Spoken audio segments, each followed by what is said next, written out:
हाँ तो वो तो क्या प्रोजेक्शन फॉर्मूला।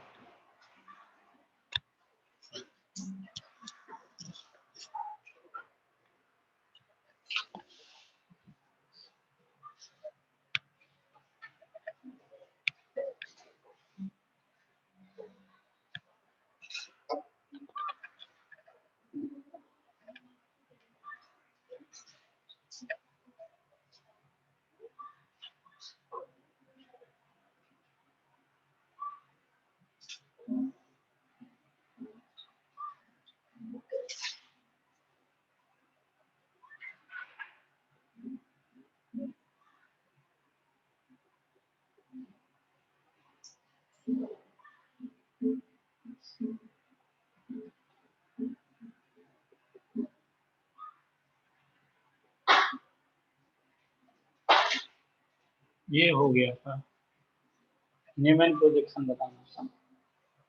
तो न्यूमैन प्रोजेक्शन, अगर इथेन का हम न्यूमैन प्रोजेक्शन बनाए, यही इथेन है आपका।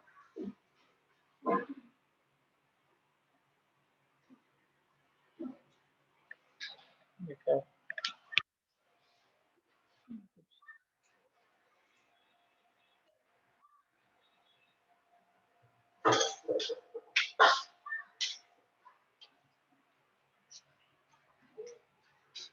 तो देखो इसके अलावा हम रोटेशन कर रहे हैं। ये मेरा कार्बन नंबर 1 है, ये फ्रंट कार्बन है, ये रियर कार्बन है, ये फ्रंट कार्बन, ये रियर कार्बन। अब ये न्यूमैन प्रोजेक्शंस में फ्रंट कार्बन को डॉट से दिखाया जाता है और रियर कार्बन को सर्कल से। पहले फ्रंट कार्बन पर 3 ग्रुप कौन कौन है? हाइड्रोजन है, तीनों हाइड्रोजन है, ये फ्रंट कार्बन है आपका। और रियर कार्बन को एक सर्कल से दिखाया जाता है। रियर कार्बन को ये सर्कल, ये रियर कार्बन है, ये रियर कार्बन पीछे वाला carbon. This one is carbon number 1 and this one is carbon number 2, red वाला। इस पर 3 ग्रुप कौन कौन? इस पर तीनों ग्रुप हाइड्रोजन।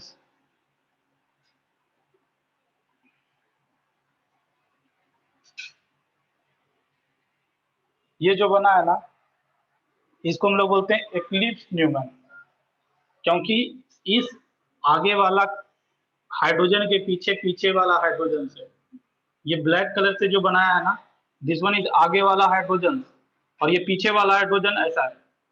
तो आगे वाला हाइड्रोजन से हम अगर आगे से देखेंगे तो पीछे वाला हाइड्रोजन नहीं दिखेगा, इसलिए इसको क्या बोलते हैं? Eclipse Newman.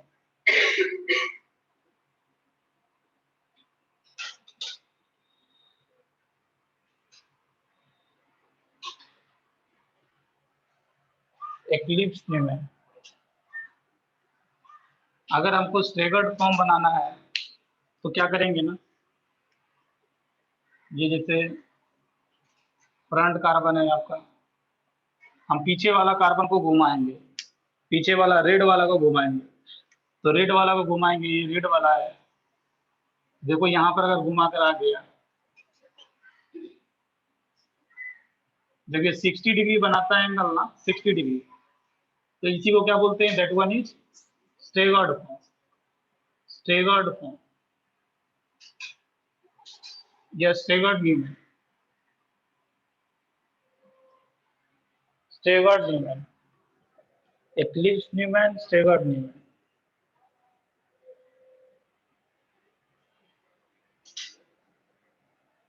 और वो जो दिख रहा है ना, that one is dihedral angle, वो जो 60 डिग्री।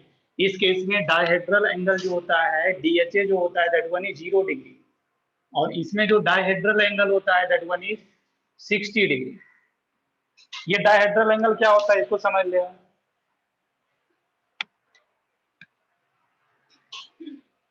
देखो ये है आपका फ्रंट कार्बन, फ्रंट कार्बन, ये फ्रंट कार्बन है और ये पीछे वाला कार्बन है। ये फ्रंट कार्बन, ये पीछे वाला कार्बन। फ्रंट कार्बन पर ये CH है, समझो ये जो ब्लैक कलर से बना हुआ है, ये पीछे वाला CH है।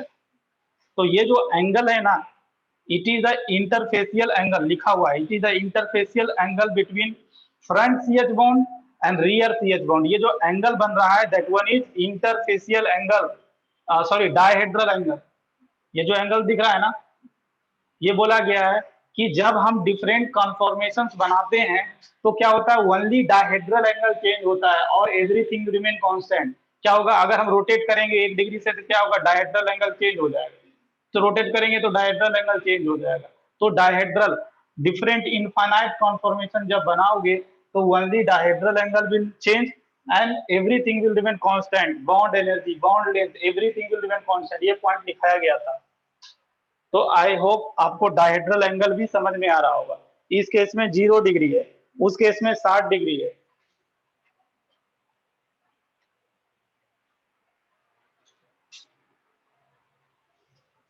तो ये सहर्ष प्रोजेक्शंस, न्यूमैन प्रोजेक्शंस दोनों समझ में आ गया होगा आपको। उसके बाद आगे बढ़ते हैं।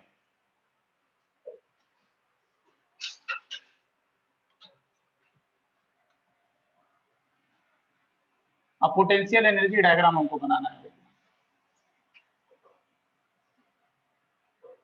ये इथेन बना रहे हैं, इथेन मॉलिक्यूल से।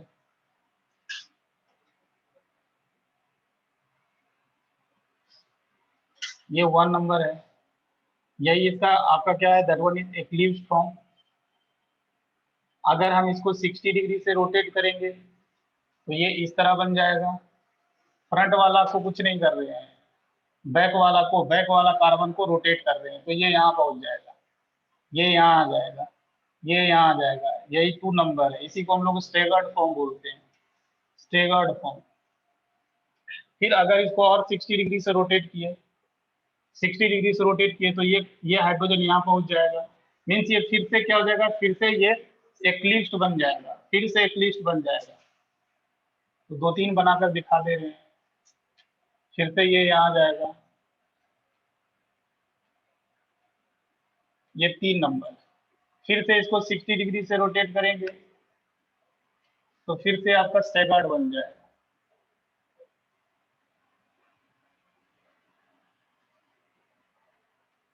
60 ना बोलकर इसको 120 डिग्री बोल देते हैं विथ रिस्पेक्ट टू फर्स्ट, इसके रिस्पेक्ट में 120 डिग्री। फिर उसके बाद और 60 डिग्री रोटेट करेंगे, ऐसे करके हम लोग 360 तक रोटेट करेंगे।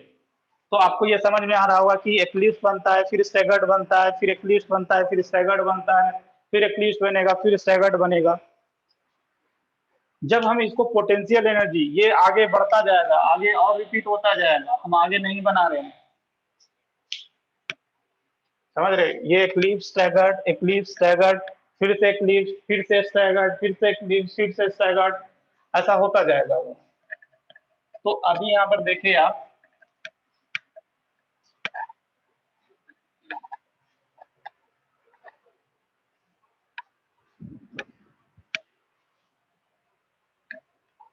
अगर हम पोटेंशियल एनर्जी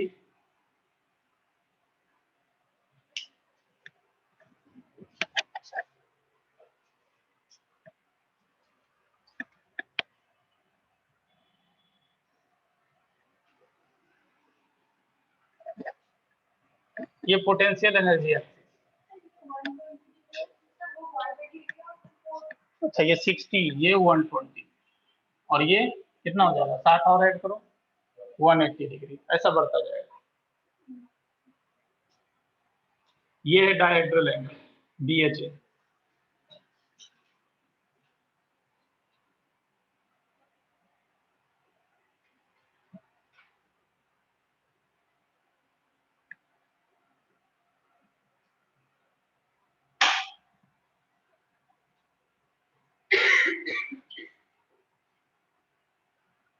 आप लोग अपना हेल्थ का ध्यान रखिए क्योंकि फिर से कोरोना वायरस का केसेस बढ़ रहा है।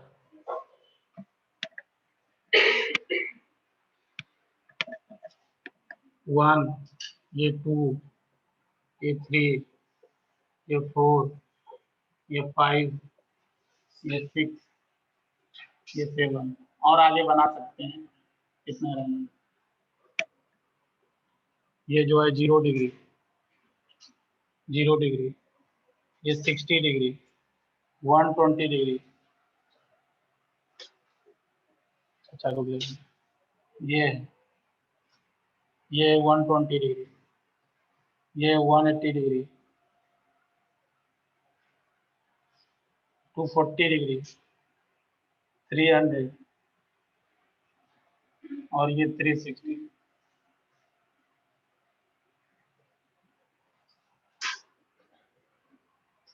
ये पोटेंशियल एनर्जी देगा। ये ध्यान रखिएगा, अभी थोड़ा देर के बाद लॉजिक पता लग जाएगा। Eclipse form is less stable, staggered form is more stable.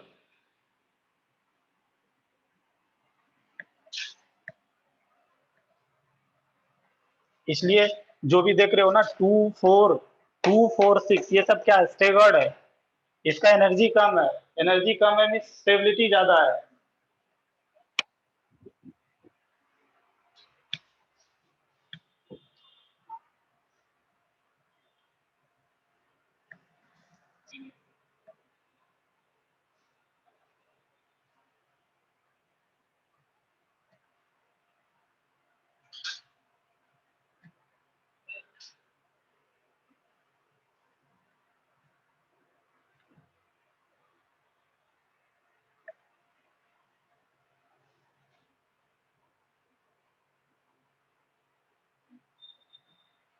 तो देखो ये सब 7 कन्फॉर्मेशन बनाए थे। अभी ये डिफरेंस समझो कन्फॉर्मेशन और कॉन्फॉर्मेशनल आइसोमर में।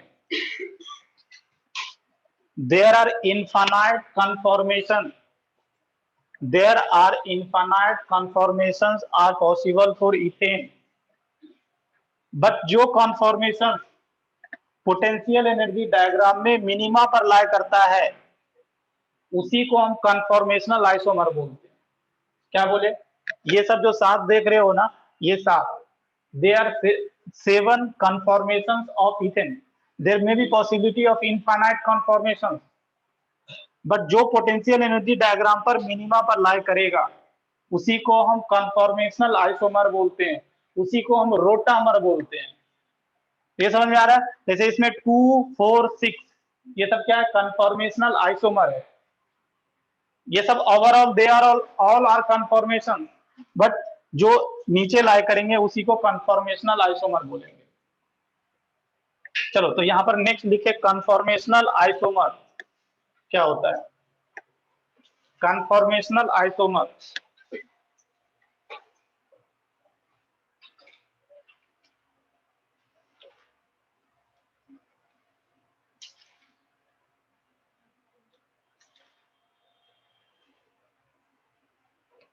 लिखे कन्फॉर्मेशनल आइसोमर, कन्फॉर्मेशनल आइसोमर क्या, कन्फॉर्मेशनल आइसोमर या इसको रोटामर भी बोला जाता है, या इसको कन्फॉर्मर भी बोला जाता है। कन्फॉर्मर, ये सब एक ही टर्म है। ये सब 7 क्या बनाए हम लोग, ये सब क्या है, कन्फॉर्मेशन है। Conformation, there are infinite conformation of ethane. तो लिख लें, लिखें the conformations, the conformation, the conformations, the conformation which lies at minima, which lie at minima in potential energy diagram, in potential energy diagram, in potential energy diagram are called conformational isomer, are called conformational isomer,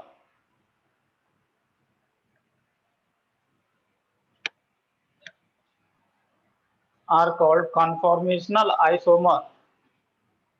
लिख लिए, next point लिख लें,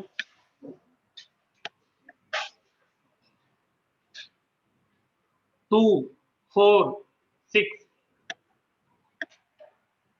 2 4 6 are conformational isomer, 2 4 6 are conformational isomer of ethane, isomer of ethane and they are degenerate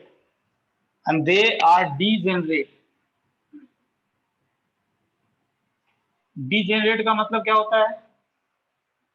What is the meaning of degeneracy?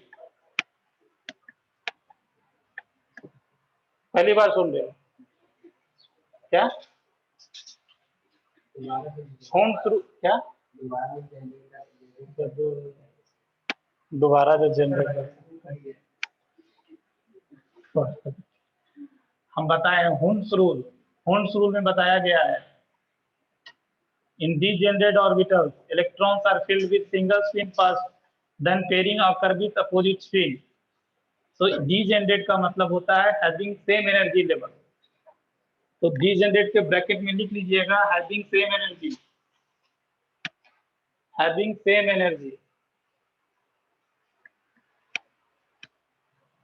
देख रहे हो इन तीनों का energy same है, अभी एक ही लाइन पर है ना, इसलिए बोले कि ये तीनों तो कॉन्फॉर्मेशनल आइसोमर हैं बट ये इनका एनर्जी सेम है, डीजेनरेट है। चलो उसके बाद आगे बढ़े, एक दो टर्म है उसको लिखे। Torsional strain, torsional strain TS, torsional strain, torsional strain,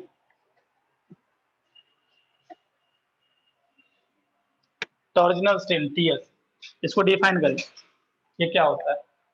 it is the repulsion between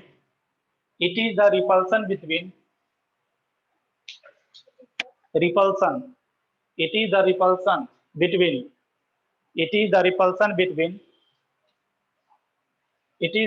repulsion between electron pair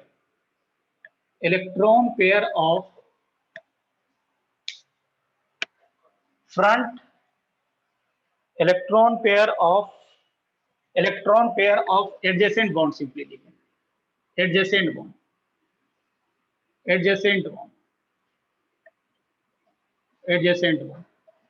it is the repulsion, क्या लिखे फिर से एक बार बोल देता हूं, it is the repulsions between electron pair of adjacent bond. अब इसको समझ ले,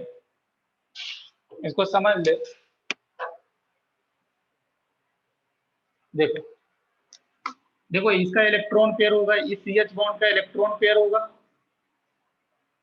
ये वाला जो पीछे CH बॉन्ड है उसका भी इलेक्ट्रॉन पेयर होगा। It is the repulsions between adjacent bond, ये दोनों एडजेसेंट बॉन्ड है, ये एक आगे वाला और एक पीछे वाला, तो इसके भी जो रिपल्शंस होगा इसी को क्या बोलते हैं? टॉर्जिनल स्ट्रेन बोलते हैं। अब ये बताओ इसमें ज्यादा टॉर्जिनल स्ट्रेन होगा या इसमें ज्यादा टॉर्जिनल स्ट्रेन? इसमें ज्यादा टॉर्जिनल स्ट्रेन होगा, ये यहाँ पर देखेंगे इसमें टॉर्जिनल स्ट्रेन ज्यादा होगा क्योंकि करीब है। तो आप क्या करेंगे ना, एक ये बना लीजिए, टॉर्जिनल स्ट्रेन क्या होता है समझ में आ जाएगा।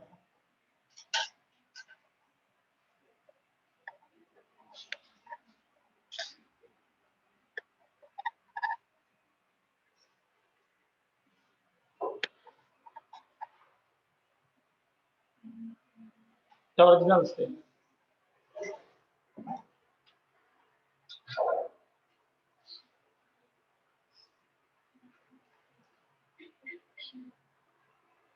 इसी में अगला पॉइंट लिख ले, it is maximum in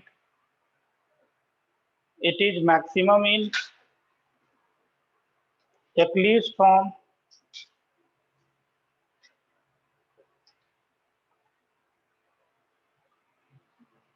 as compared to staggered form, as compared to staggered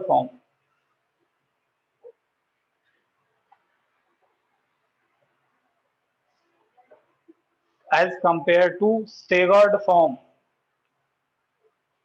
अब बताओ अगर एक्लिप्स फॉर्म में टॉर्जिनल स्ट्रेन ज्यादा है, तकलीफ ज्यादा है, तो ज्यादा स्टेबल होगा या कम स्टेबल होगा? कम स्टेबल होगा, इसलिए बोला जाता है staggered form are more stable as compare to eclipse form. चलो ये van der Waals strain, next van der Waals strain.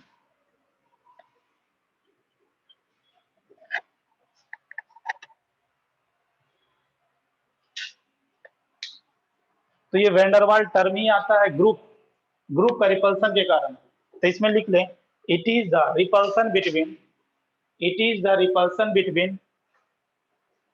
it is the repulsions it is the repulsions between two group it is the repulsion between two group present on adjacent carbon present on adjacent carbon adjacent carbon present on adjacent carbon।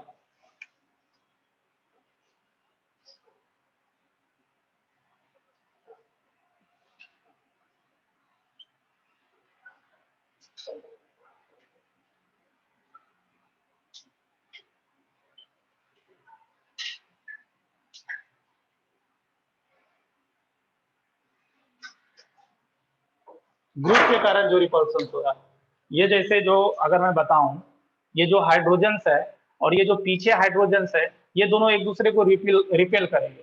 तो इस group के कारण जो इस group के repulsion के कारण जो चीज भी कॉज हो रहा है उसको हम वेंडरवाल स्ट्रेन बोलेंगे। इस ग्रुप के कारण रिपल्सन हो रहा है उसको वेंडरवाल स्ट्रेन, इस इलेक्ट्रॉन पेयर के कारण जो रिपल्सन हो रहा है उसको टॉर्जनल स्ट्रेन। तो उसको बना ले।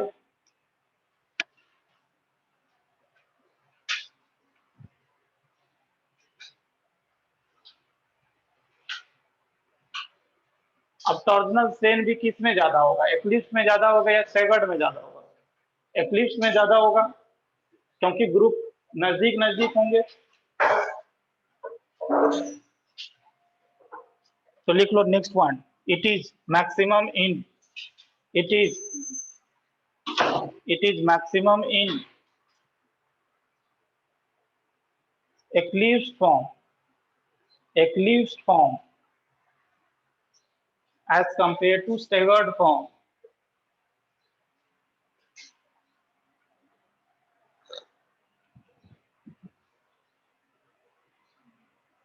Full stop। Hence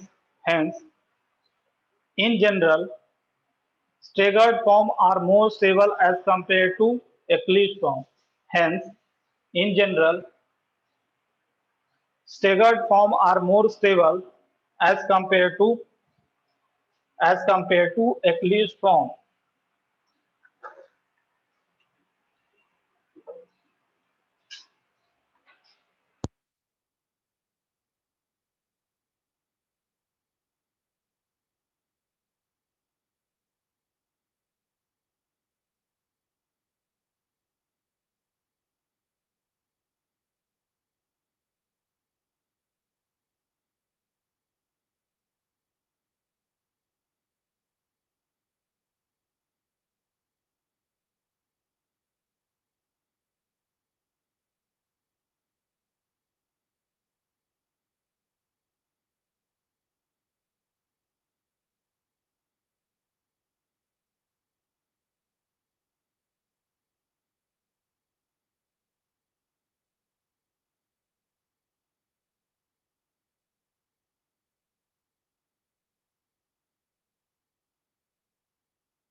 सर सुनाई नहीं दे रहा है।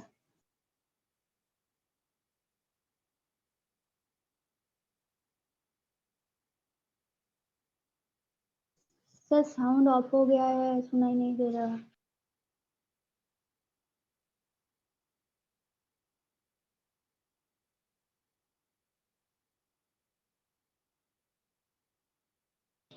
सर कोई साउंड नहीं आ रहा है।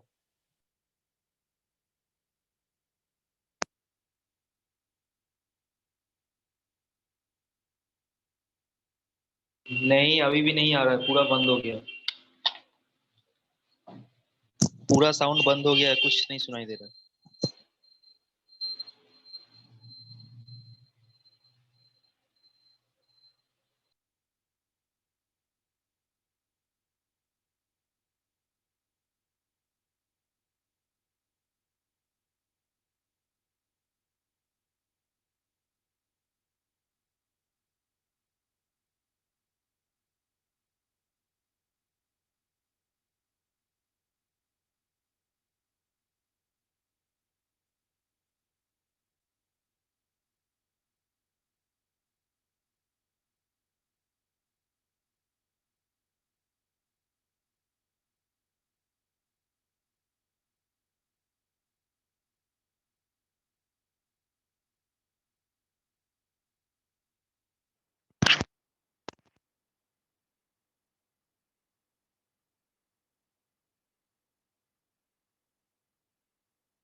हाँ अब आ रहा है। हाँ सर, पर बोर्ड क्लियर नहीं। पर बोर्ड क्लियर नहीं है।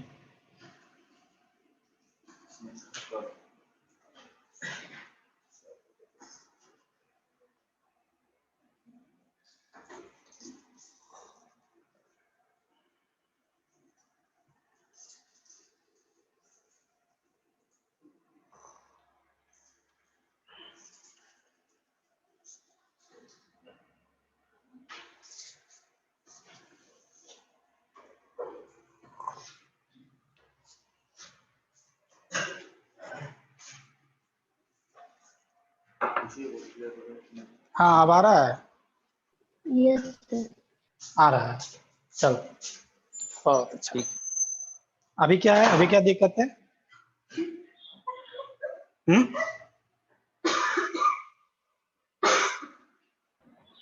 चलो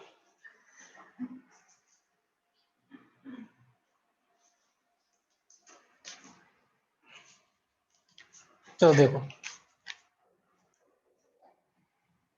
ये फ्रंट कार्बन, फ्रंट कार्बन पर 3 ग्रुप कौन कौन? एक मिथाइल, 2 हाइड्रोजन। रियर कार्बन पर 3 ग्रुप कौन कौन? एक मिथाइल और हाइड्रोजन 2। ये जो बना ना, ये 1 नंबर, इसको हम लोग बोलते हैं फुल्ली एक्लिप्स्ड। तो क्या बोलते हैं? फुल्ली, पूरी तरह से ढक गया, फुल्ली एक्लिप्स्ड।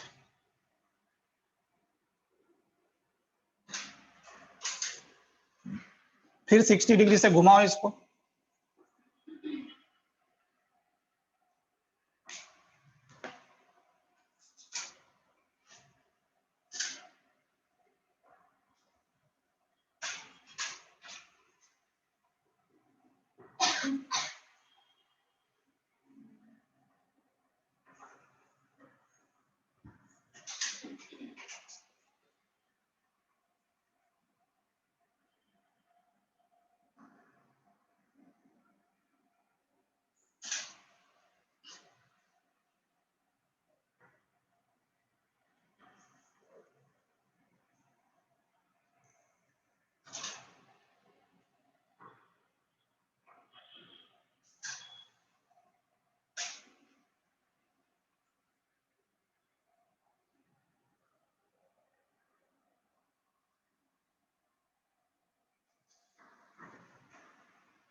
देखो ये 2 नंबर। अगर हम 60 डिग्री से घुमाएंगे तो ये मिथाइल यहाँ पर आ जाएगा, ये हाइड्रोजन से यहाँ, ये हाइड्रोजन से यहाँ।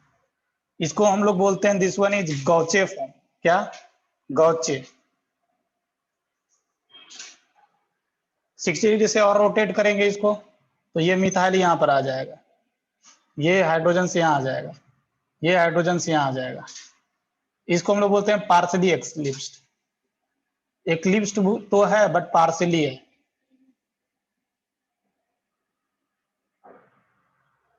ये 3 नंबर। फिर 60 डिग्री से घुमाएंगे तो ये ऐसा आ जाएगा, इसको बोलते हैं एंटी फॉर्म। क्या? एंटी।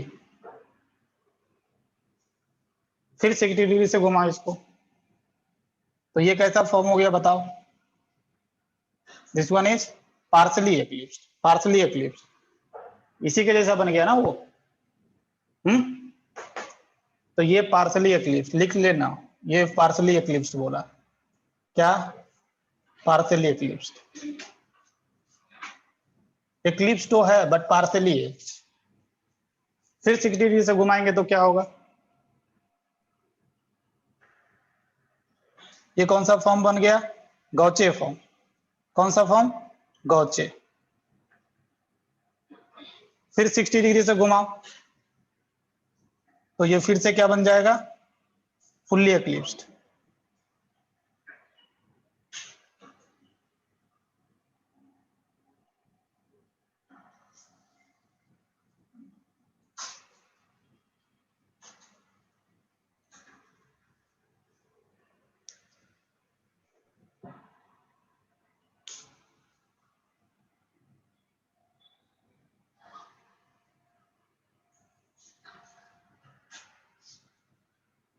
दिमाग पर जोर पड़ रहा है क्या? क्या?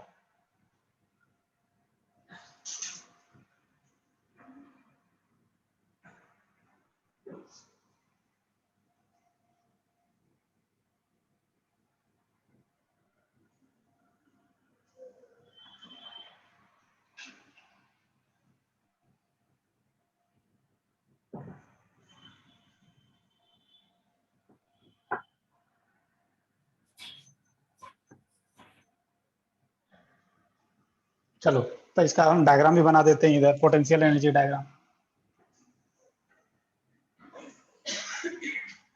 तो यहाँ कैसे बनाएंगे देख लीजिएगा पहले।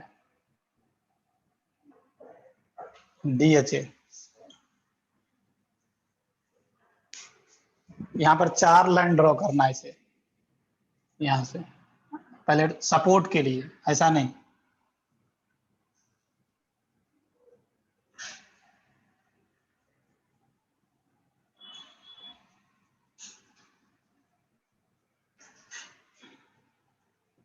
ये 1 नंबर, 1 नंबर,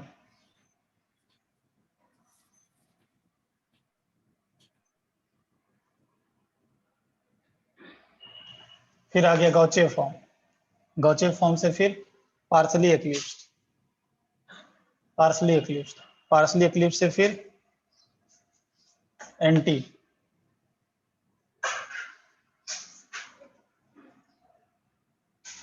एंटी से फिर partially eclipsed, partially eclipsed, partially eclipse से फिर गौचे, गौचे से फिर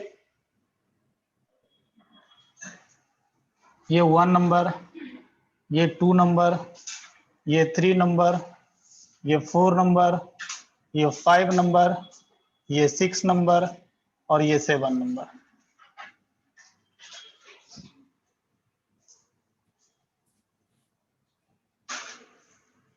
सबसे ज्यादा स्टेबल आपका एंटी फॉर्म है।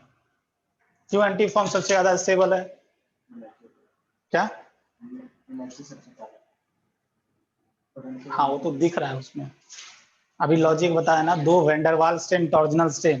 तो इस केस में वेंडरवाल स्टेन मिनिमम होता है। क्यों मिनिमम होता है वेंडरवाल स्टेन? क्योंकि फ्रंट CH बॉन्ड यहाँ पर, CH3 यहाँ पर है, CH3 बल्की ग्रुप है, और पीछे वाला बल्की ग्रुप यहाँ पर है, देखो नीचे।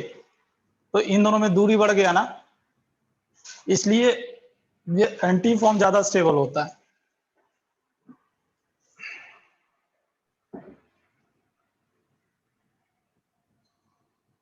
अब इसमें बताओ, ये 7 कन्फॉर्मेशंस में कौन कौन कन्फॉर्मेशनल आइसोमर होगा?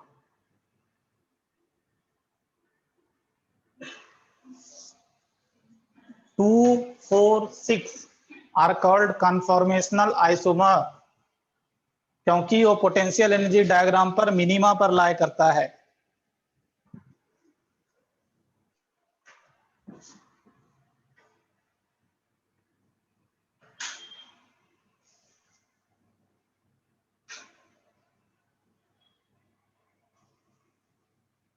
अगर हम स्टेबिलिटी का ऑर्डर लिखें तो सबसे ज्यादा स्टेबल कौन होगा? Anti form, anti form. उसके बाद कौन स्टेबल होगा? गौचे फॉर्म, क्योंकि डायहेड्रल एंगल 60 है इसमें, गौचे फॉर्म। उसके बाद कौन स्टेबल होगा? पार्सली और फुल्ली में कौन ज्यादा स्टेबल होगा? Partially eclipsed, partially eclipsed. Fully eclipsed में तो रिपल्सन बहुत ज्यादा बढ़ जाएगा, वेंडरवाल्स स्ट्रेन बहुत ज्यादा बढ़ जाएगा, क्योंकि ये ग्रुप के बीच बहुत ज्यादा रिपल्सन। बट 60 डिग्री है तो थोड़ा दूर है, समझ रहे हो? और एंटी में क्या होता है? नीचे ऊपर हो जाता है, इसलिए एंटी ज्यादा स्टेबल। एंटी में वेंडरवाल स्ट्रेन कम है, इसलिए ज्यादा स्टेबल। बट जो फुल्ली एक्लिप्स्ड में वेंडरवाल स्ट्रेन मैक्सिमम हो जाता है। तो गौचे, गौचे के बाद कौन? पार्सली, पार्सली एक्लिप्स, ये पूछते हैं। और फिर कौन? फुल्ली एक्लिप्स्ड।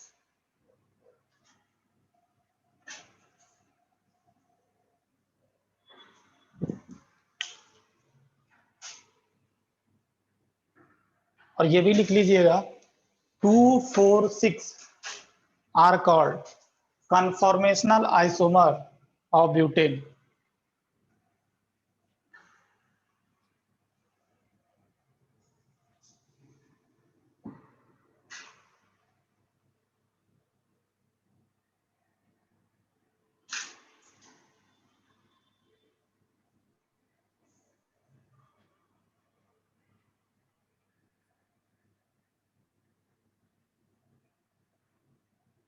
लिख लिए? चलो उसके बाद लिखें, क्वेश्चन लिखें, draw most stable conformations, conformational, draw most stable conformations, draw most stable conformations, bracket में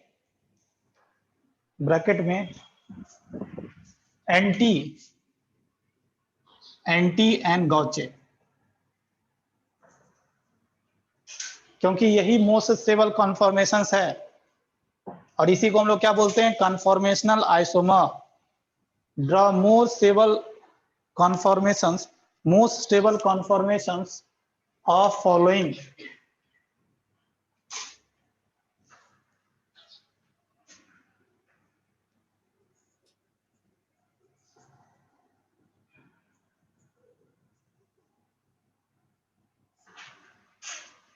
बनाओ इसका एंटी फॉर्म बनाओ और गॉचे फॉर्म बनाओ। ये ऐसे दिखा दिया है कि ऐसे में रोटेशन कर रहे हैं, इसके अलोंग रोटेशन हो रहा है।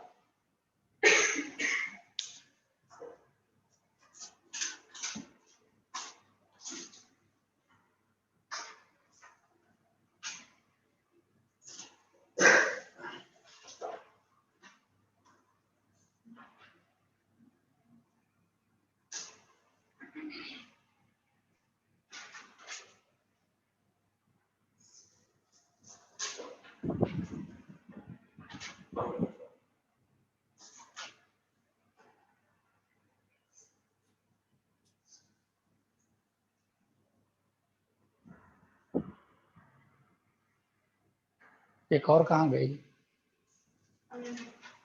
ऑनलाइन, और एक और लंबा जैसा बच्चा, तबीयत खराब होगी।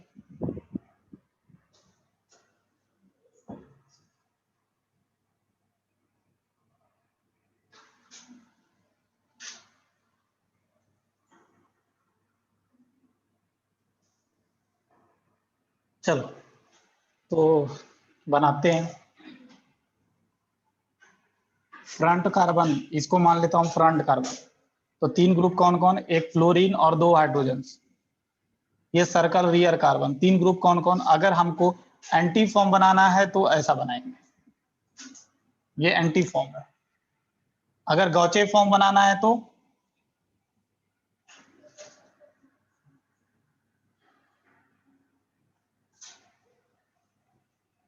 ये गॉचे फॉर्म, ये एंटी फॉर्म और ये गॉचे form. Which one is more stable? Stability. In general, anti form is more stable. But कहीं कहीं पर क्या होता है ना, गॉचे ज्यादा स्टेबल हो जाता है। कहाँ ज्यादा स्टेबल होता है वो बताएंगे। हाँ, अगर इंट्रामोलिकुलर हाइड्रोजन बॉन्डिंग होता है उस केस में गॉचे ज्यादा स्टेबल हो जाता है एंटी से। अगर मैं इसमें पूछूं, एक क्वेश्चन और पूछते हैं, डायपोल मूवमेंट, इसका डायपोल मूवमेंट कितना होगा, म्यू नेट बताओ। 0 होगा, क्योंकि ये जो डायपोल मूवमेंट का डायरेक्शन है, ये देखो ऊपर है, जितना ऊपर है उतना ही नीचे भी होगा, तो एक दूसरे को कैंसल्स कर देगा।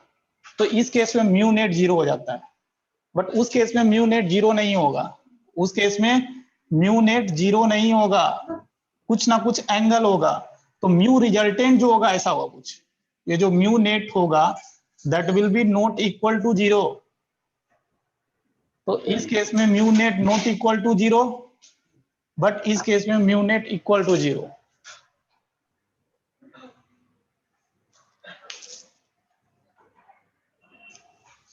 सेकंड क्वेश्चन,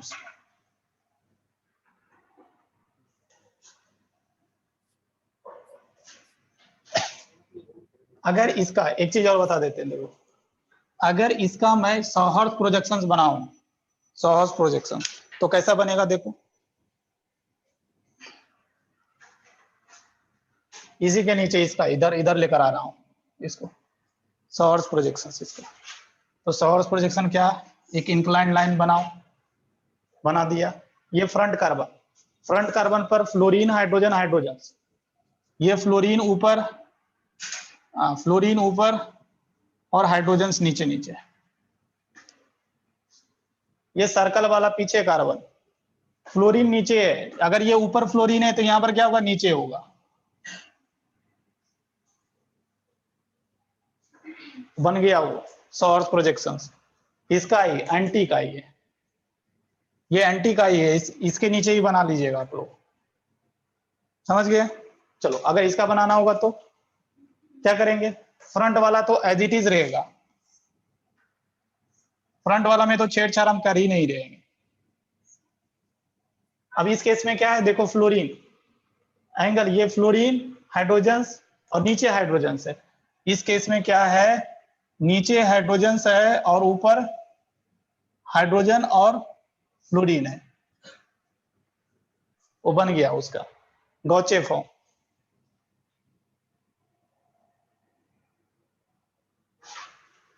चलो तो ये हो गया सेकंड क्वेश्चन, जल्दी जल्दी बनाओ।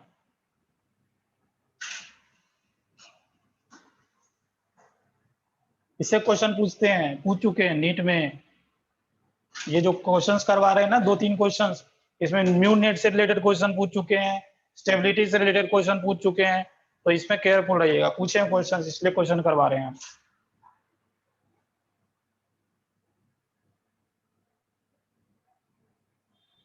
तो उसमें भी आपको एंटी और गौचे फॉर्म बनाओ उसका,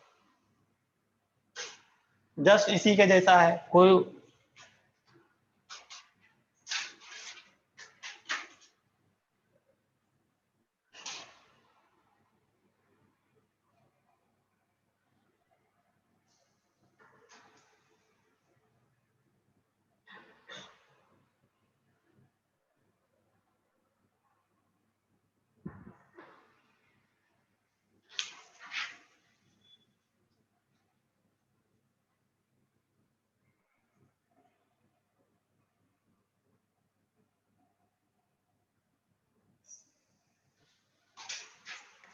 मेरा तैयार हो गया।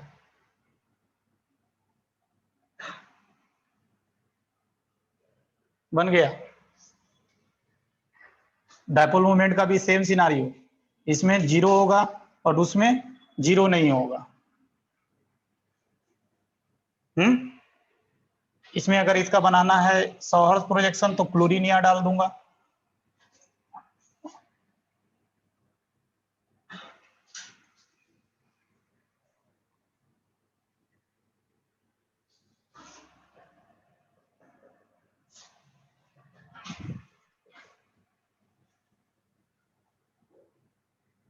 अगला क्वेश्चन,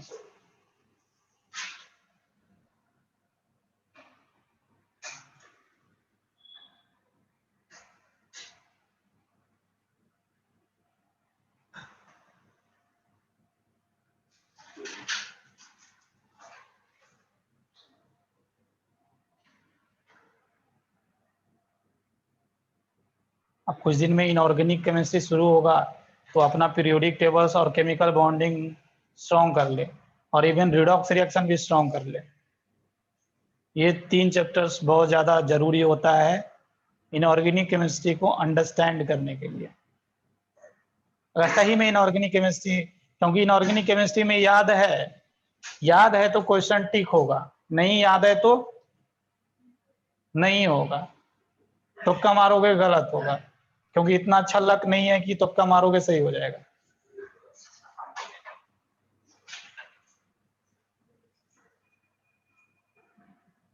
और इनऑर्गेनिक केमिस्ट्री में इस बार कंटेंट लेवल दुगना है, कंटेंट पिछले बार का कंटेंट इस बार का कंटेंट से दुगना है, इसलिए आपको नोट्स पहले पकड़ा कर दिया जा रहा है और उसको समझा देंगे। अब ये है कि आप कितना एब्जॉर्ब कर सकते हो उसको, एब्जॉर्प्शन कितना करोगे। ऐसा नहीं कि पढ़ा देने पर एब्जॉर्प्शन कितना याद करोगे, कितना रिविजन करोगे।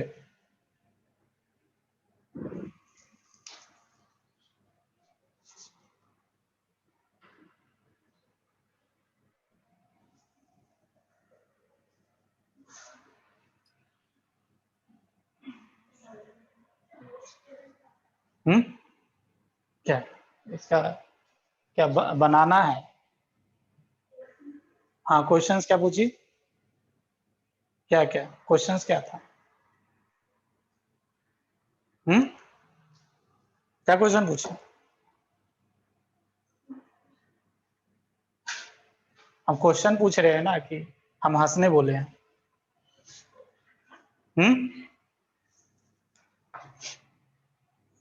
देखो,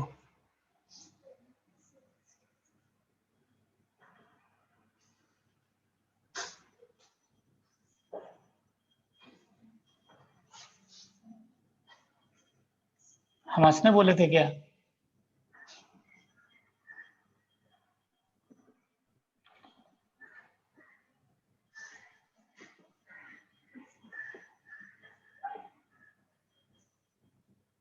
ये एंटी फॉर्म और ये गौचे form.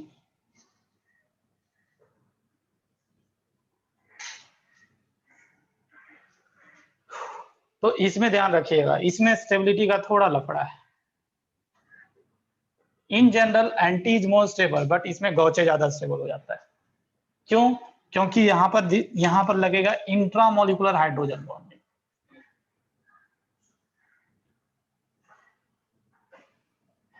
Due to intra H bonding,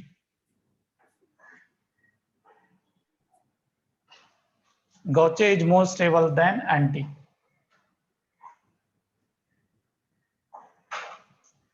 अगर मैं डायपोल मोमेंट की बात करूं तो डायपोल मोमेंट तो इसका mu net not equal to 0 होगा।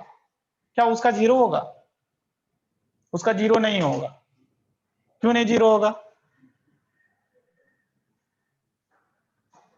इसका म्यू नेट 0 नहीं होगा।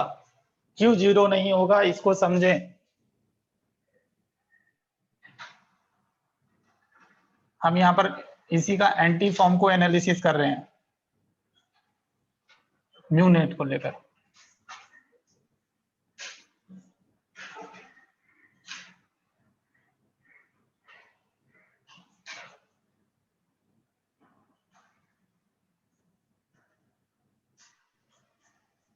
This is mainly combinations of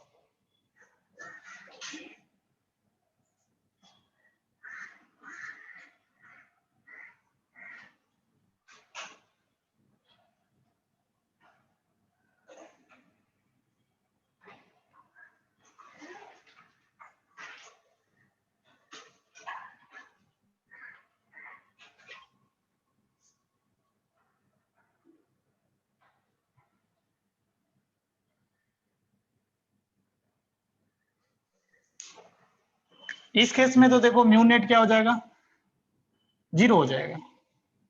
इस केस में म्यू नेट 0 हो जाएगा, बट इस केस में 0 नहीं होगा। ये दोनों ये कैंसिल नहीं कर रहा है ना, क्योंकि ये OH जो है ना, OH, हाँ हाँ ऐसे कर दो, बिल्कुल बिल्कुल करना है। तो अभी तो अपर भी तो 0 होगा, कैंसिल हो जाएगा ना दूसरे के, एक दूसरे को कैंसिल कर देगा। एक ही ये जितना डायरेक्शंस में जिस एंगल इन दोनों के भी 0 है तो कैंसिल कर देगा। बट इस केस में क्या होगा ना, एक ही डायरेक्शंस में दोनों होगा ऐसा।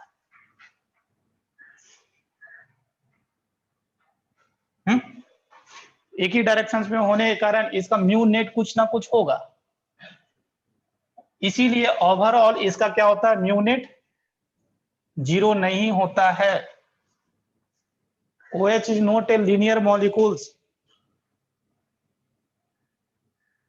उस ऑक्सीजन पर दो लोन पेयर है।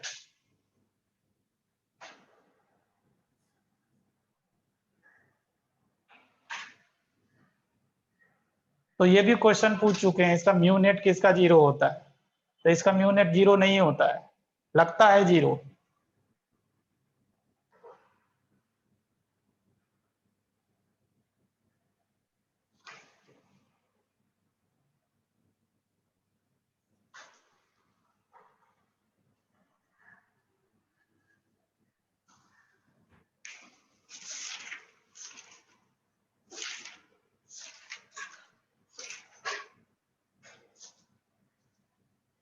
एक नोट में एक पॉइंट लिख लो,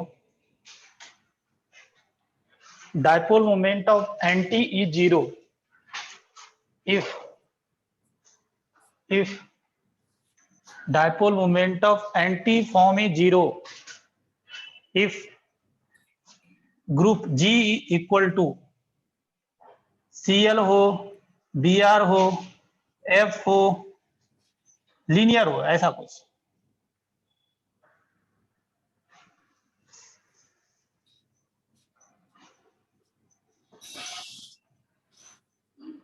इफ G इक्वल टू ये सब,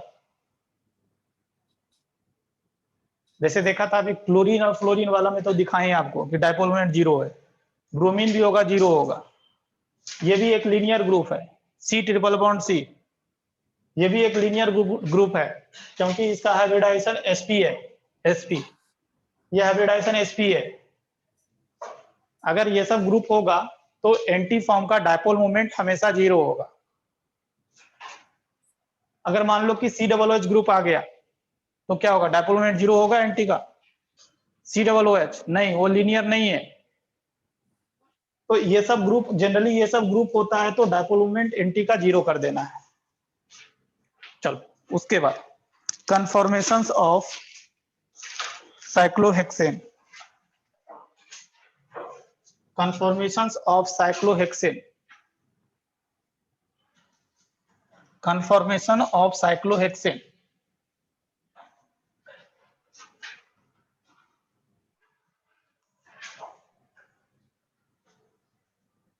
conformation of cyclohexane,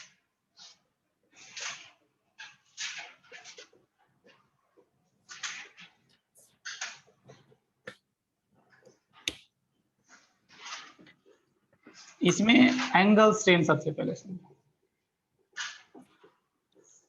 angle strain, angle strain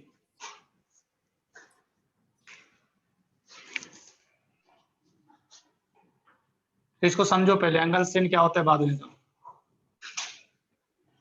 ये जो साइक्लिक कंपाउंड है इसमें जो ये एंगल है ये 60 डिग्री है, 60 डिग्री 60 डिग्री है, बचपन में पढ़े होगे मैथ में, ये 60 डिग्री है।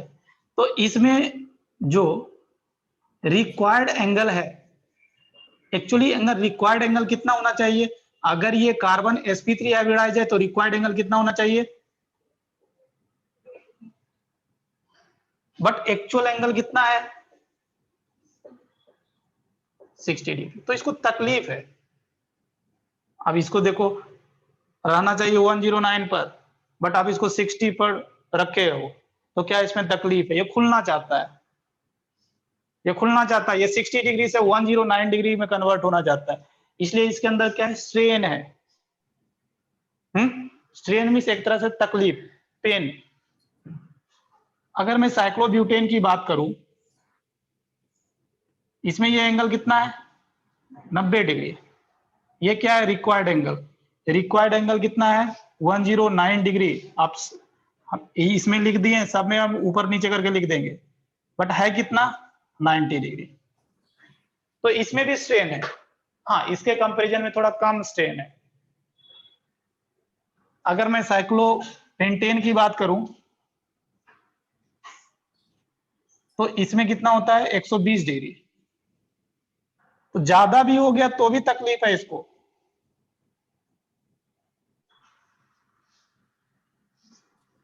इसमें भी पेन है इसको। ये साइक्लोहेक्सेन है, साइक्लोहेक्सेन में एंगल होता है, निकालोगे, अच्छा ये 107, इसमें थोड़ा कन्वर्ट करें, 107 होता है इसमें।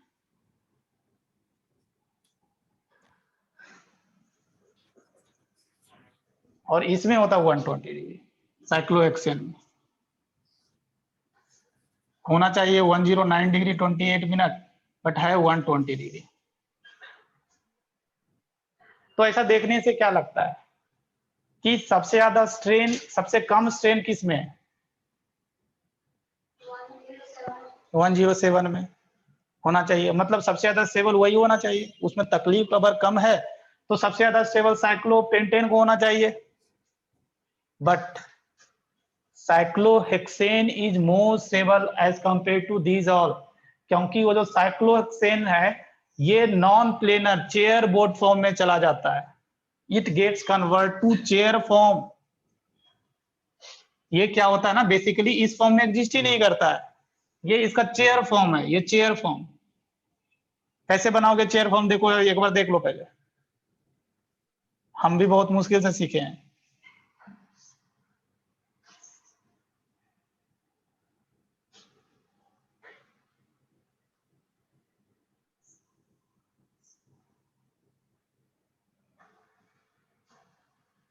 ये इसका चेयर फॉर्म, ये चेयर फॉर्म है। पहले ये बनाओ, फिर उसके बाद हम अब लिखाएंगे।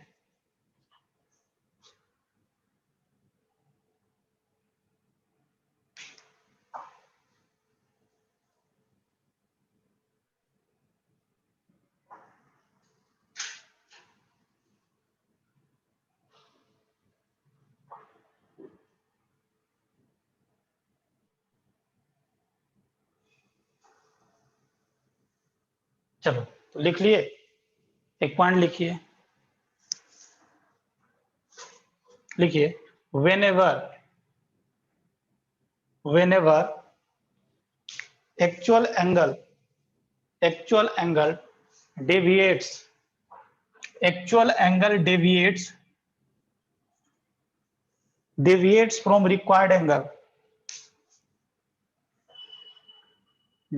from required angle, comma, ring experiences angle strain,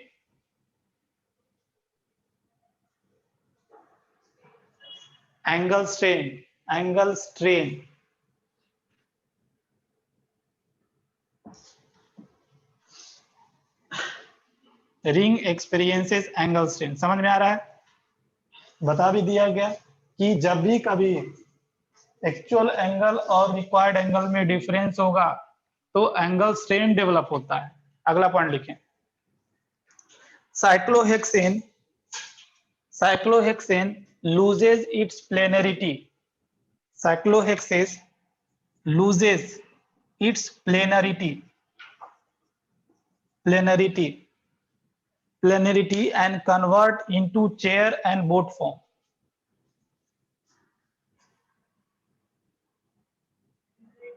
convert into chair and boat form,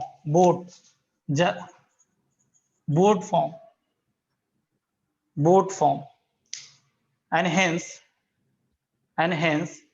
more stable as compared to others,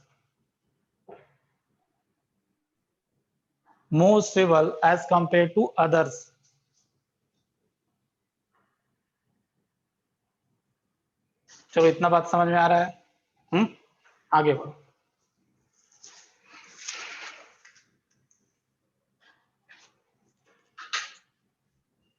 हमको ये मेनली साइक्लोहेक्सेन का कन्फॉर्मेशन ही बनाना था, बट इसके पीछे जैसे होता है ना, इसके पहले ये कॉन्सेप्ट था एंगल स्ट्रेन क्या होता है, बताया गया क्यों साइक्लोहेक्सेन ज्यादा स्टेबल होता है वगैरह वगैरह।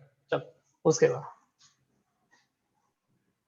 अब इसका कन्फॉर्मेशंस कौन कौन सा है उसको एक बार बना लेते हैं। कन्फॉर्मेशंस, तो कन्फॉर्मेशन पहला है क्या, देखो चेयर फॉर्म, ये जो अभी बनाया,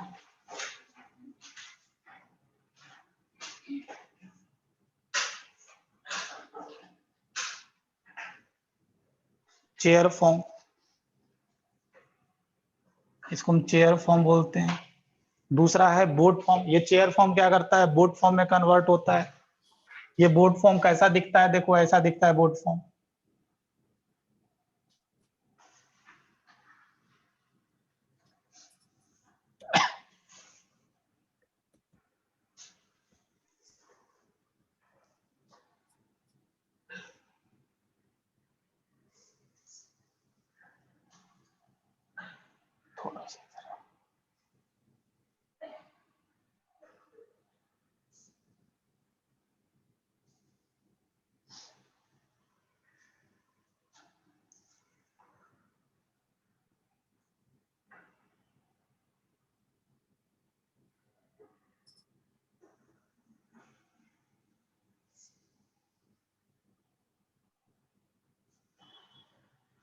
ये इसका बोट फॉर्म है, दिस वन इज, इसको बोलते हैं बोट फॉर्म। तो ये ट्विस्टेड बोट बन गया, रुक जा रुक जा, ये जो बना ना इसको ट्विस्टेड बोट, पहले ये बना, उसके बाद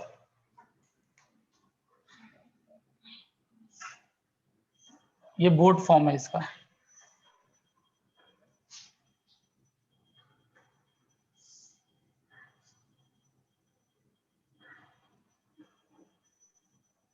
ये बोट फॉर्म, फिर ट्विस्टेड बोट, ट्विस्टेड बोट जो बना था वो ट्विस्टेड बोट था एक्चुअली।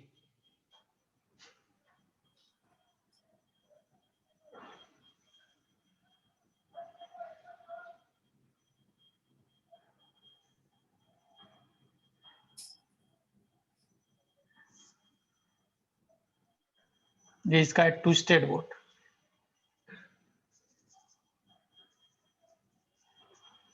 फिर होता है हाफ चेयर, हाफ चेयर,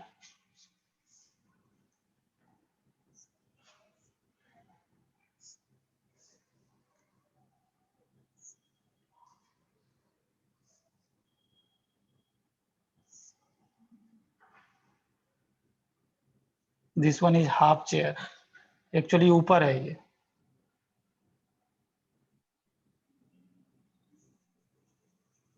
और फिर से क्या करता है, ये चेयर फॉर्म में कन्वर्ट हो जाता है।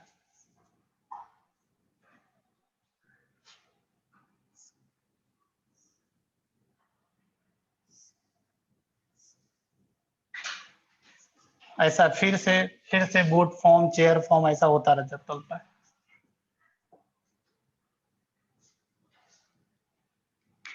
चेयर फॉर्म, फिर ये बोट फॉर्म में, फिर ट्विस्टेड बोट, फिर हाफ चेयर, चेयर फॉर्म, फिर ट्विस्टेड बोट, ऐसा ये मूव करता रहता है डिफरेंट डिफरेंट कॉन्फॉर्मेशंस में।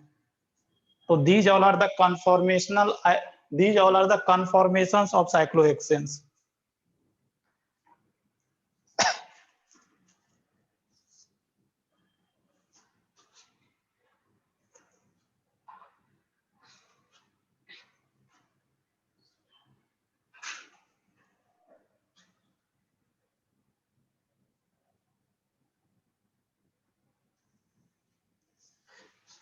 इसमें से ध्यान रखना है आपका कन्फॉर्मेशनल आइसोमर कौन है, कन्फॉर्मेशनल आइसोमर जो पोटेंशियल एनर्जी डायग्राम पर मिनिमा अप्लाई करेगा। तो इसमें देखोगे चेयर फॉर्म और ट्विस्टेड बोट, ट्विस्टेड बोट, ये दोनों इसका कन्फॉर्मेशनल आइसोमर है। These all are the conformations, but potential energy diagram पर चेयर और ट्विस्टेड बोट नीचे लाई करता है, इसलिए इसको कन्फॉर्मेशनल आइसोमर बोलते हैं।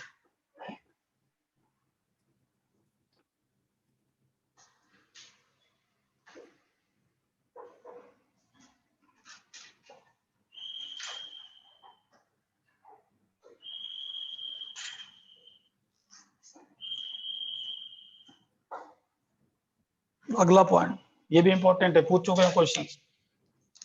ये जो ट्विस्टेड बोट होते हैं ना, कायरल होते हैं, इसलिए इनांसियोमेरिक फॉर्म में एग्जिस्ट करते हैं। तो नेक्स्ट पॉइंट लिख लो, twisted boat is chiral, twisted boat is chiral, chiral, and its mirror image is also formed, and its mirror image is also formed, that is enantiomeric pair, enantiomeric pair, its mirror image is also formed, that is enantiomeric pair।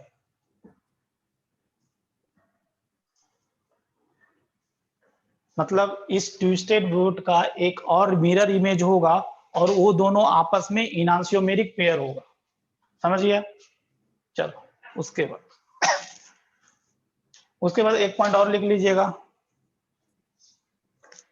Chair form will give, chair form are present in staggered form, hence more stable, chair form are present in staggered form and hence more stable.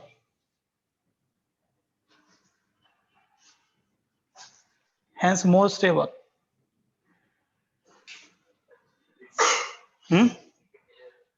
Chair form are present in staggered form. और हम लोग जानते हैं staggered का stability ज्यादा होता है as compare to एक्लिप्स्ड, इसलिए चेयर फॉर्म का ज्यादा स्टेबिलिटी होता है। एक पॉइंट और लिख लो, both form are present in eclipsed form.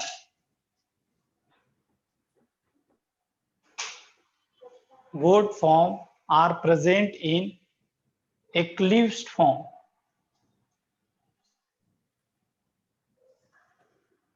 Eclipsed form. चलो अब यहां पर लिखिएगा अगला, एक्सियल एंड इक्वेटोरियल हाइड्रोजन्स। थोड़ा सा इसका भी knowledge, axial and equatorial hydrogens. Axial and equatorial hydrogens.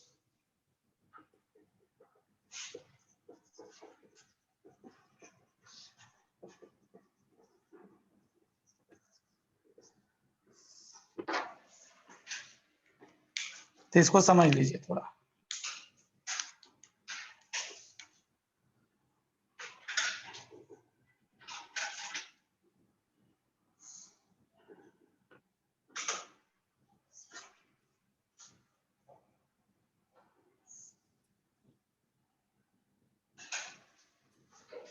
ये चेयर्ड फॉर्म है। देखो अगर आपको एक्सियल हाइड्रोजन बनाना है तो ये एक्सियल हाइड्रोजन कैसे बनाएंगे?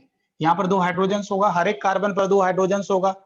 ये 6 कार्बन है ना, साइक्लोहेक्सेन से। तो यहाँ पर 2 एक एक्सियल हाइड्रोजन होता है। तो एक्सियल हाइड्रोजन बनाना है ना, तो देखो आप एक्सियल हाइड्रोजन बनाने के लिए हम लोग क्या करेंगे, इसके परपेंडिकुलर हम ड्रॉ कर देंगे। ये एक्सियल हाइड्रोजन से HA यहाँ पर बनाना है तो इसके परपेंडिकुलर, यहाँ पर बनाना है तो इसके परपेंडिकुलर, यहाँ पर बनाना है तो इसके परपेंडिकुलर, यहाँ पर बनाना है तो इसके परपेंडिकुलर। एक्सियल हाइड्रोजन बनाने में कोई दिक्कत नहीं है। अब अगर इक्वेटोरियल हाइड्रोजन बनाएंगे तो इक्वेटोरियल हाइड्रोजन कैसे बनाते हैं समझे। अगर यहाँ पर इक्वेटोरियल हाइड्रोजन बनाना है तो एक लाइन को छोड़कर इसके पैरेलल बनाओ। ये कैसा लाइन है, ऐसा है। तो यहाँ पर बनाने के लिए this one is equatorial hydrogen. अगर यहाँ पर बनाना है तो इसको छोड़कर इसके पैरेलल बनाओ। अगर आपको यहां पर बनाना है तो जो भी इसको छोड़कर इसके पैरेलल बनाओ या इसको छोड़कर इसके पैरेलल बनाओ। कैसा आ जाएगा देखो, यहां पर बनाना है तो इसको छोड़कर इसके पैरेलल, यहां पर बनाना है इसको छोड़कर इसके पैरेलल, यहां पर बनाना है तो इसको छोड़कर इसके पैरेलल। कोई दिक्कत नहीं होना चाहिए। चलो बना लो। क्यों ऐसा फॉर्म में रहता है? ताकि रिपल्सन मिनिमम हो।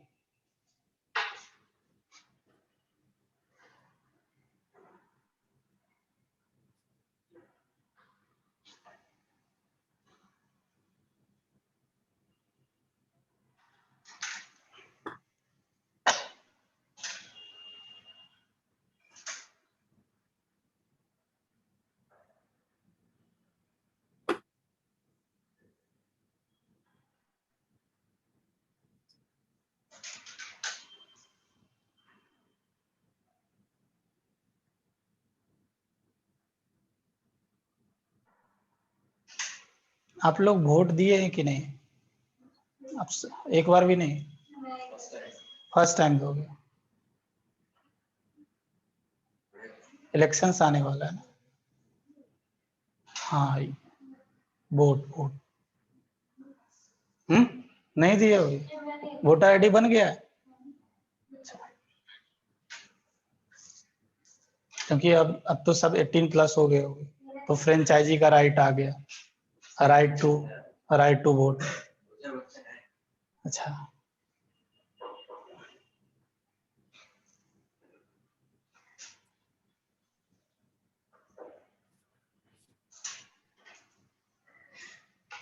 चलो लिख लिए। तो इसी के साथ ये चैप्टर समाप्त होता है। उसके बाद लिखें रेजोनेंस। बगल में कोचिंग भी रेजोनेंस है, पता है।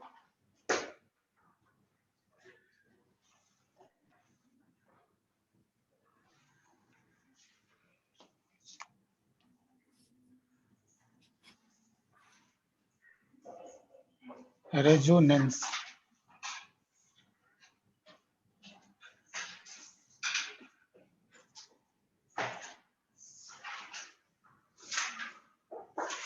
मतलब ये चैप्टर, ये जो टॉपिक है, this is the backbone of organic chemistry, जगह जगह पर यूज होगा।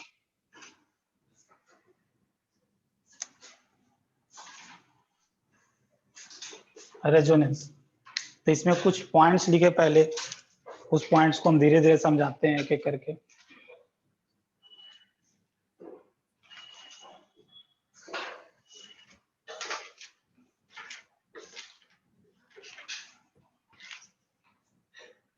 क्या हुआ, क्यों हंस रहे हो?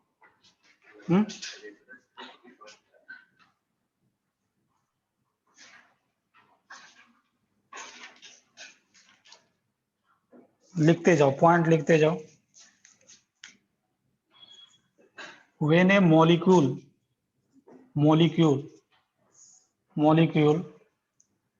is represented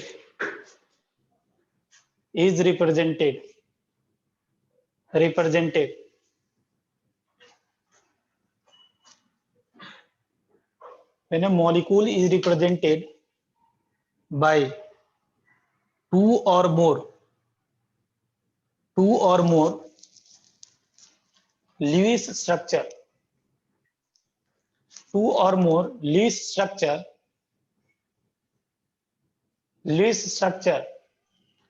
but none of them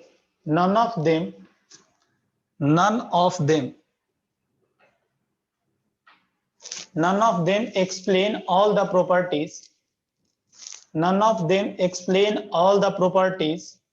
of a molecules. None of them explain all the properties of a molecules, comma, that phenomenon is called resonance. Phenomenon is called resonance. अगला पॉइंट जल्दी जल्दी लिखो। The Lewis structure are imaginary. Lewis structure are imaginary.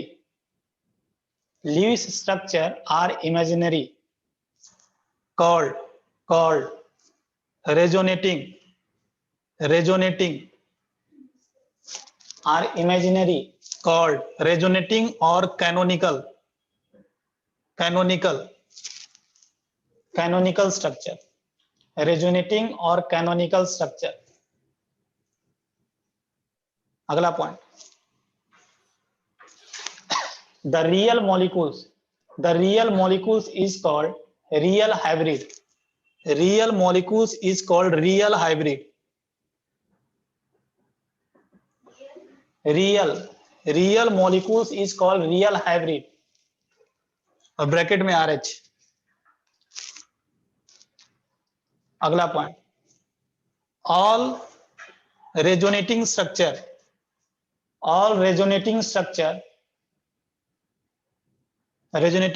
को RH से लिख सकते हो आप। All resonating structure contributes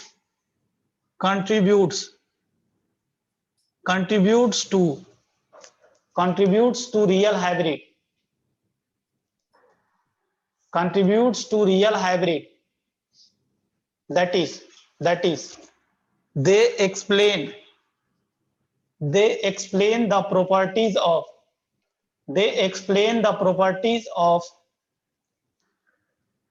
real hybrid.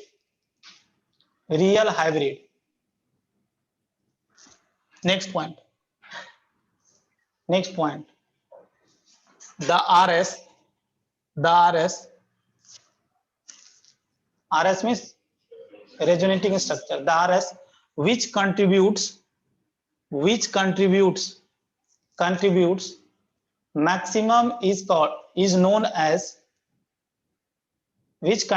maximum is known as major contributor. major contributor which contributes maximum is called major contributor, and more stable with less energy, and more stable with less energy. Next point, the RS which contributes minimum are called minor contributor,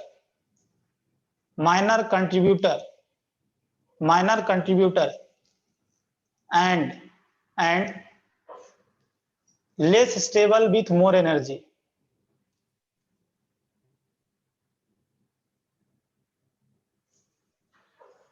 Less stable with more energy. Among all structure, अगला point, among all structure, comma, the real hybrid is real and most stable with least energy.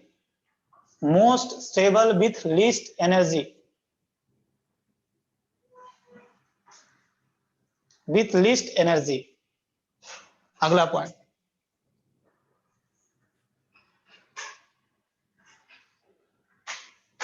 the RH with more number of resonating structure. The RH with more number of resonating structure is more stable.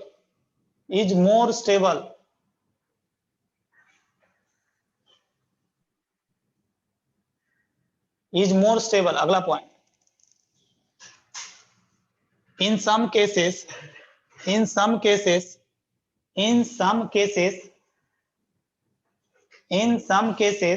comma, equal contributors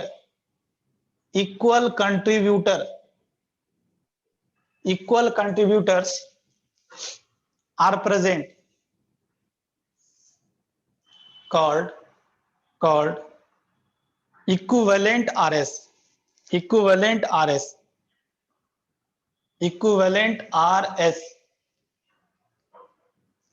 Last point, in case of equal RS,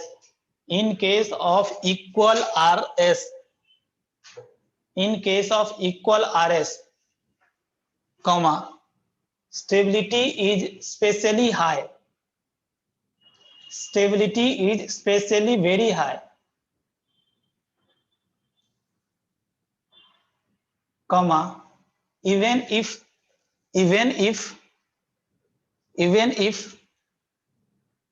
total number of RS is less.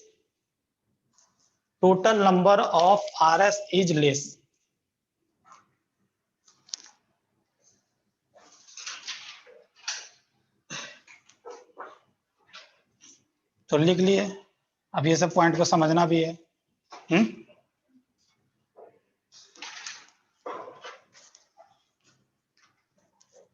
चलो एक structure समझाने की कोशिश करता हूं, यहां से समझो।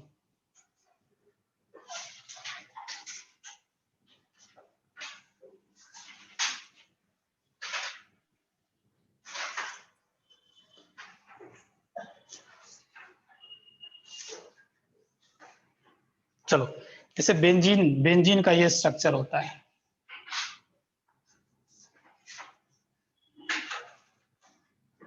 बेंजीन का बहुत सारा स्ट्रक्चर है, बट सबसे जो एक्यूरेट स्ट्रक्चर जो साइंटिस्ट दिए थे उसका नाम केकुले था। केकुले साइंटिस्ट जो स्ट्रक्चर दिया मोस्ट एडेप्टेड है, मोस्ट एक्सेप्टेड है। ये केकुले का स्ट्रक्चर ही है। क्या नाम है? केकुले साइंटिस्ट का नाम था। देखो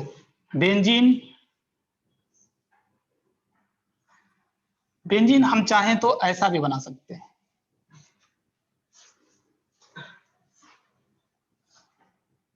ये दोनों ना बेंजीन का जो एक्चुअल बेंजीन होता है, बेंजीन एक तरह से लिक्विड है, मार्केट में मिलता है लिक्विड, ये केरोसिन जैसा दिखता है, केरोसिन। हाँ, तो ये बता रहा हूं कि ये दोनों बेंजीन का रेजोनेटिंग स्ट्रक्चर है। एक्चुअल बेंजीन का स्ट्रक्चर कुछ ऐसा होता है, ये एक्चुअल बेंजीन का स्ट्रक्चर है, एक्चुअल बेंजीन है ये बेंजीन एक्चुअल बेंजीन है, ये एक्चुअल बेंजीन है। इसी को हम लोग क्या बोलते हैं, रियल हाइब्रिड बोलते हैं। ये रियल हाइब्रिड ही ओनली रियल है। और ये सब क्या है, यही एक्चुअल जो लिक्विड बेंजीन दिखता है ना, यही रियल बेंजीन है। और ये दोनों क्या है, रेजोनेटिंग स्ट्रक्चर है। ये दोनों क्या है, ये दोनों क्या है, this one is resonating structure. और ये रेजोनेटिंग स्ट्रक्चर क्या होते हैं, इमेजिनरी होते हैं, पेन एंड पेपर पर ओनली एग्जिस्ट करते हैं। और रियल हाइब्रिड क्या होते हैं, रियल होते हैं। ये इमेजिनरी होते हैं, ये रियल होते हैं। ये सब क्या करते हैं, इसको कंट्रीब्यूट करते हैं। लिखा गया ना, resonating structure contribute to real hybrid. इसका मतलब होता है ये दोनों क्या करते हैं, इसके प्रॉपर्टीज को एक्सप्लेन करते हैं। एक single resonating structure is not able to explain all the properties of this real hybrid. अगर मान लो कि इसका 10 प्रॉपर्टीज है, इसका 10 प्रॉपर्टी है, तो कुछ प्रॉपर्टी, 4 प्रॉपर्टी ये एक्सप्लेन कर रहा है, लेट इट बी, 6 प्रॉपर्टी ये एक्सप्लेन कर रहा है। तो जो ज्यादा प्रॉपर्टी एक्सप्लेन कर रहा है उसको मेजर कंट्रीब्यूटर बोलेंगे, this one is major contributor. जो कम प्रॉपर्टी एक्सप्लेन कर रहा है उसको माइनर कंट्रीब्यूटर बोलेंगे। मेजर कंट्रीब्यूटर, मेजर कंट्रीब्यूटर, अगर ये मेजर कंट्रीब्यूट कर रहा है तो ये ज्यादा स्टेबल होगा इसके कंपैरिजन में, क्योंकि ये ज्यादा प्रॉपर्टी का हकदार है, ये ज्यादा प्रॉपर्टी को एक्सप्लेन कर रहा है। तो this one is more stable as compare to this. ये कम प्रॉपर्टी को एक्सप्लेन कर रहा है तो this one is less stable. अगर लेस स्टेबल है तो इसका एनर्जी ज्यादा होगा, अगर ये मोर स्टेबल है तो इसका एनर्जी कम होगा। समझ रहे हो? और जितने भी स्ट्रक्चर है इन सब में सबका हेड यही है। तो this one is real hybrid is most stable with least energy. समझ में आ रहा है? फिर ये बोला गया है, फिर बोला गया कि मान लो ये जो बेंजीन है, इस बेंजीन का ये दोनों रेजोनेटिंग स्ट्रक्चर है, रेजोनेटिंग स्ट्रक्चर है। मान लो इसका जो 10 प्रॉपर्टीज था उसमें से 5 प्रॉपर्टी ये एक्सप्लेन किया और 5 प्रॉपर्टी ये एक्सप्लेन किया। तो this is the case of equivalent RS.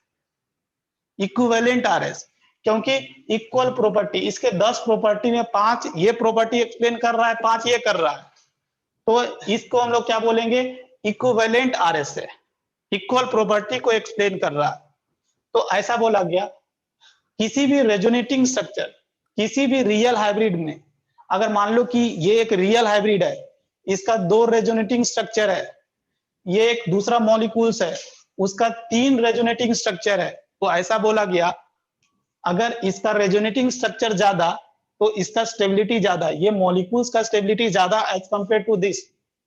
एक पॉइंट ये भी लिखा गया है, एक पॉइंट ये भी लिखा गया है कि अगर मान लो ये इक्विवेलेंट आरएस का कॉन्सेप्ट है, इसमें इक्विवेलेंट आरएस है, इक्वल प्रॉपर्टी को एक्सप्लेन कर रहा है। एक दूसरा मॉलिक्यूल्स है, उसका रेजोनेटिंग स्ट्रक्चर 4 है बट नॉन इक्विवेलेंट है। तो ऐसा बोला गया कि अभी इक्विवेलेंट रेजोनेटिंग स्ट्रक्चर का मतलब इस मॉलिक्यूल्स का स्टेबिलिटी ज्यादा होगा as compare to others. Last point यही था, लास्ट पॉइंट यही था, पढ़ सकते हो। तो ये सब जितना भी प्रॉपर्टी था सब एक्सप्लेन कर दिए। एक बार पढ़ो, जो समझ में नहीं आ रहा बताओ मुझे।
क्या समझ में आ रहा है?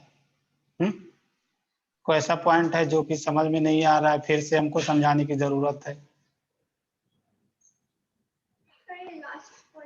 लास्ट पॉइंट ये बोला गया कि मान लो ये मॉलिक्यूल एक्स है, इसका 2 इक्विवेलेंट आरएस है, 2 equal RS, let it be, ठीक। ये मॉलिक्यूल्स एक वाई है, इसका 4 नॉन इक्विवेलेंट आरएस है, नॉन इक्विवेलेंट आरएस है। मतलब इसका अगर 15 प्रॉपर्टी है तो 3 प्रॉपर्टी 4 प्रॉपर्टी ऐसे करके एक्सप्लेन करता है, तो उसको हम लोग बोलेंगे नॉन इक्विवेलेंट आरएस।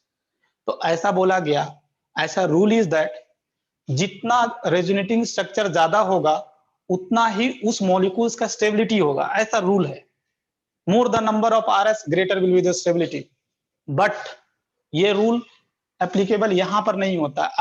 अगर इसमें 2 इक्वल आरएस है, इसमें 4 नॉन इक्विवेलेंट आरएस है, तो इस केस में इसका स्टेबिलिटी ज्यादा होगा एज कंपेयर टू दिस।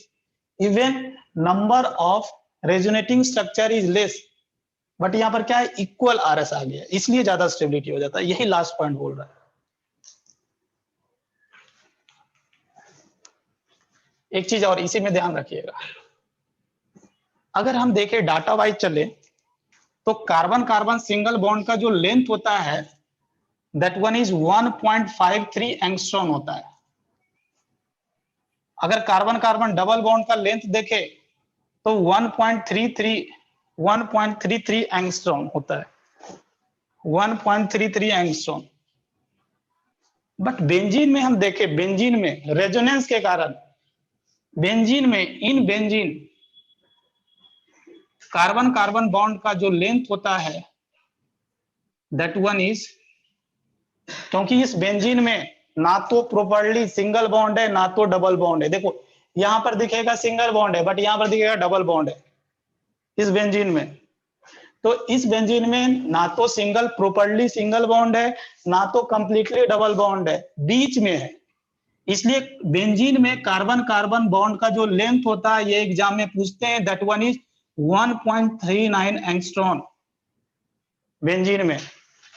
मतलब सिंगल बॉन्ड से कम, डबल बॉन्ड से ज्यादा, क्योंकि इसके अंदर ना तो प्रॉपर्ली सिंगल बॉन्ड ना तो डबल बॉन्ड, इसलिए ये डाटा बीच में आता है।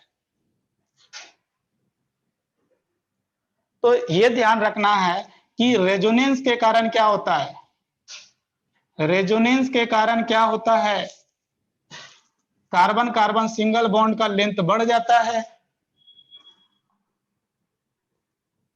रेजोनेंस में यही होता है ना। और कार्बन कार्बन डबल बॉन्ड का लेंथ, सॉरी सिंगल बॉन्ड का लेंथ कम हो जाता है, ये हो रहा है ना।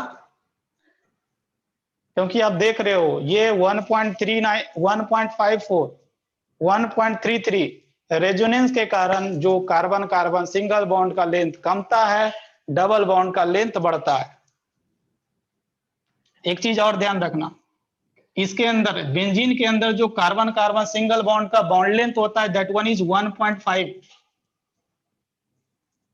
देखो क्योंकि अगर प्योर सिंगल बॉन्ड रहता तो बॉन्ड ऑर्डर 1 होता, प्योर डबल बॉन्ड होता तो बॉन्ड ऑर्डर 2 होता। बट इसके अंदर ना तो सिंगल बॉन्ड है ना तो डबल बॉन्ड है, बीच में है, दैट इज 1.5। तो ये भी पूछते हैं बेंजीन में कार्बन कार्बन सिंगल बॉन्ड का बॉन्ड ऑर्डर कितना होगा, तो क्या बोलेंगे 1.5।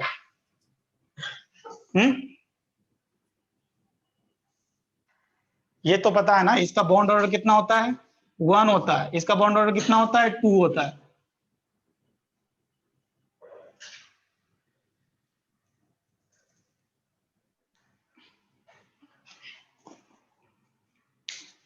चलो तो ये इतना हो गया। अगले क्लास में रेजोनेंस का एक्चुअल मीनिंग बताएंगे, व्हाट इज रेजोनेंस, रेजोनेंस होता क्या है, रेजोनेंस कब ऑकर होता है। मतलब रेजोनेंस के लिए इतना पॉइंट समझ कर भी हम लिख रहे हैं, इतना पॉइंट समझने के बावजूद भी हम लिख रहे हैं व्हाट इज रेजोनेंस। अब उसका रेजोनेंस के अंदर क्या होता है एक्चुअली,